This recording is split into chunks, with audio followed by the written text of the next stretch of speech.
Maharashtra TV news, आवाज सर्वसामान्यांचा। अज्ञात चोराचा इलेक्ट्रिक पोलच्या तारावर डल्ला। 18 ते 20 पोलवरील तार चोरी। मराठा राज्य वितरण कंपनी व पोलीस यांच्या कारवाईकडे लक्ष। संग्रामपूर तालुक्यातील पातुर्डा बुद्रुक गावमधील खेळभोंगळ शिवारातील 18 ते 20 इलेक्ट्रिक पोलवरील अज्ञात चोरट्यांनी विद्युत तारांची चोरी केल्याची घटना दिनांक 13 ऑगस्टच्या सकाळी उघडकीस आली। यामध्ये पातुर्डा गावातील खेळभोंगळ शिवारातील पातुर्डा गाव हे 4 खेलमध्ये वसलेले असून या 4ही खेलमध्ये मोठ्या प्रमाणात शेती आहे।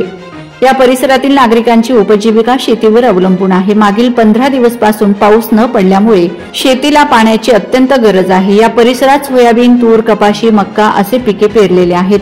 या पिकांना पाणी देण्यासाठी शेतकरी वीज वितरण कंपनीने दिलेल्या वेळेवर पाणी देण्यासाठी शेतात रोज ये-जा करत असतात।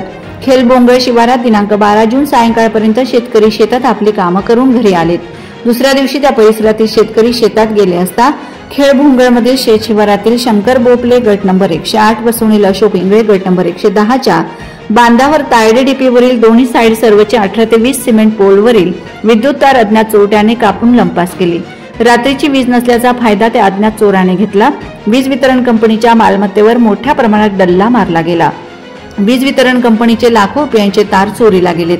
ही चोरी एकाच रात्री करण्यात आली। आतापर्यंतची ही खूप मोठी धाडसी चोरी केली आहे अशी चर्चा परिसरात सुरू आहे। शेतात सर्वच पीक उभी आहेत। या चोरीमुळे शेतकरी वर्गाला शेतीला पाणी देता येत नाही। परिणामी शेतकरी वर्गाचे नुकसान होत आहे। विद्युत तारांची चोरीची माहिती स्थानिक शेतकरी यांनी MSEBचे असिस्टंट इंजिनियर यांना दिली। यापूर्वी तालुक्यात अशाच विद्युत तारांच्या चोऱ्या झालेल्या आहेत, मात्र त्यावर रिपोर्ट दाखल झाला की नाही, झाला असेल तर काय कारवाई झाली, चोर हाती लागले का हे कोणालाही माहित नाही। या परिसरात ही सर्वात मोठी व धाडसी चोरी आहे। पुढे वंदे महाराष्ट्र टीव्ही मीडिया प्रतिनिधी सचिन पाटील, बुलढाणा। वंदे महाराष्ट्र टीव्ही न्यूज, आवाज सर्वसामान्यांचा। अशाच नवनवीन बातम्या पाहण्यासाठी आमच्या चॅनलला सबस्क्राइब करा, बेल आयकॉनला क्लिक करा।